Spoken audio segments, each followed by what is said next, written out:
Now, are you a good drawer? If so, you may be interested in a job advert from The Guardian, which is looking for a cartoonist.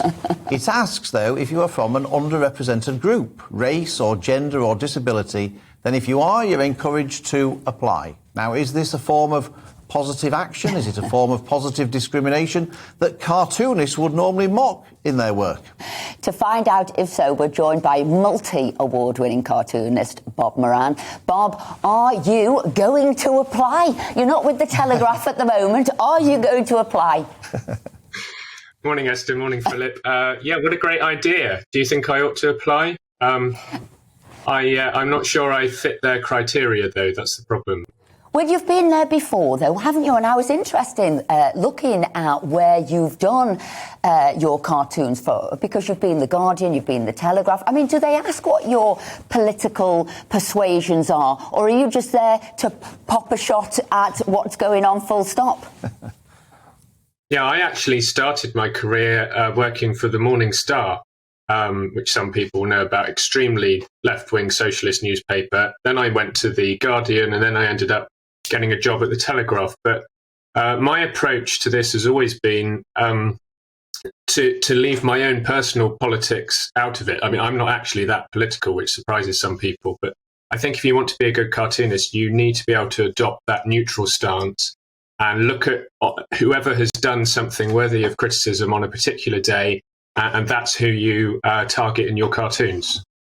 I'm surprised that you say you're not political. I mean, I see, because I guess I find it's the ultimate in free speech in a way. You've managed to get a whole story in a picture, so it's free speech, you're pushing the boundaries, it's humour, but I'm surprised you don't have a political opinion. It's not that I don't have a political opinion, and this is something that has obviously changed quite a lot over the past couple of years, because I was always able to put my own opinion to one side to an extent and think about what do the readers of the newspaper think about this issue.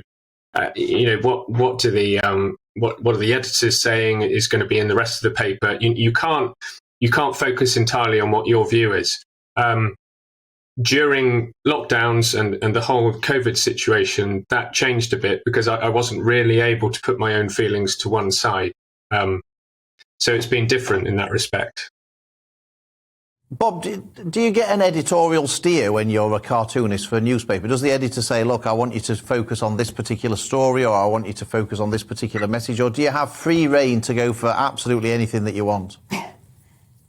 No, you don't. You don't get completely free rein. I mean, it varies from day to day. Sometimes you'll get a bit of a steer. Generally, the idea is that you are supposed to know what the main stories will be and what needs to be said about them. And you'll have a conversation with the editor and say, look, this is what I'm thinking, and send in a rough sketch. And usually, hopefully, they will say, yeah, that's great, go ahead. On some days, you will get told, actually, no, we want to leave that now. We think people are bored of that, or there's something big happening later that you'll need to focus on. So it varies a bit. But I mean, what I would just say about that Guardian advertisement for a job, I mean, firstly, as far as I know, I think it's the first time a job for a cartoonist has ever been advertised. It doesn't generally happen like that. But to do this job and do it well, and I don't want to sound like I'm blowing my own trumpet here, this is just how it is. First of all, there aren't many people who want to do it. It's quite a strange thing to want to do. And secondly, to be able to do it and do it well to the highest level, you need a combination of very specific skills. You know, you've got to be a good drawer, as you guys said, good at cartoons.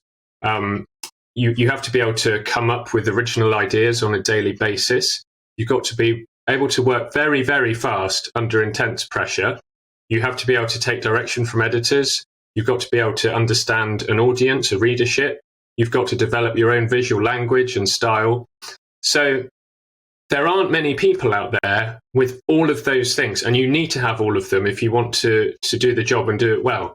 So if you're a newspaper looking for a new cartoonist, your options are already very, very limited. And to limit your options even further by needing all these other boxes ticked, to be honest, it seems bonkers to me.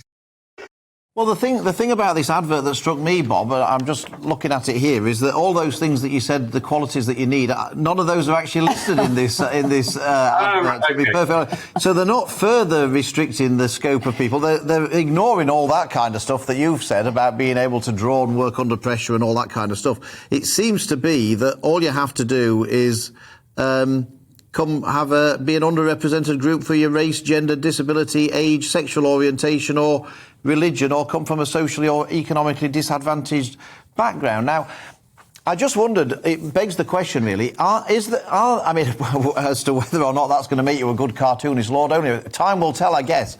But I suppose the question is, that may be asked in politically correct circles, is are cartoonists, do they tend to be pale, male and stale?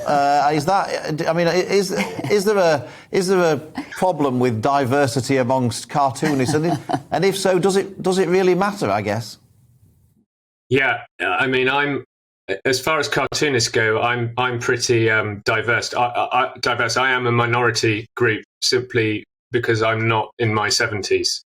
And a lot of people assume that I am, and because I'm 35 years old, that does make me stand out a bit. So you're right.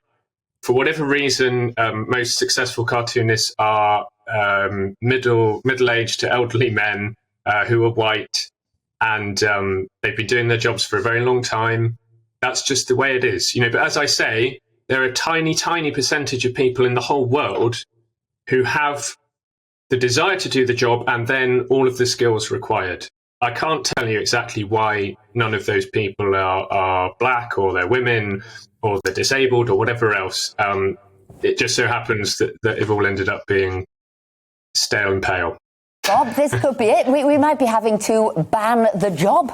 It might be that there is no jobs left. There will be no cartoonists left if all there is white, sort of pale, male, stale, whatever, but obviously humorous, irreverent, and absolutely prepared to challenge what's going on. I know we've got to go. I'd like to have you back on the show again because some of your cartoons I would love you to explain a little bit more. So please, this is a request to come back on and see us soon.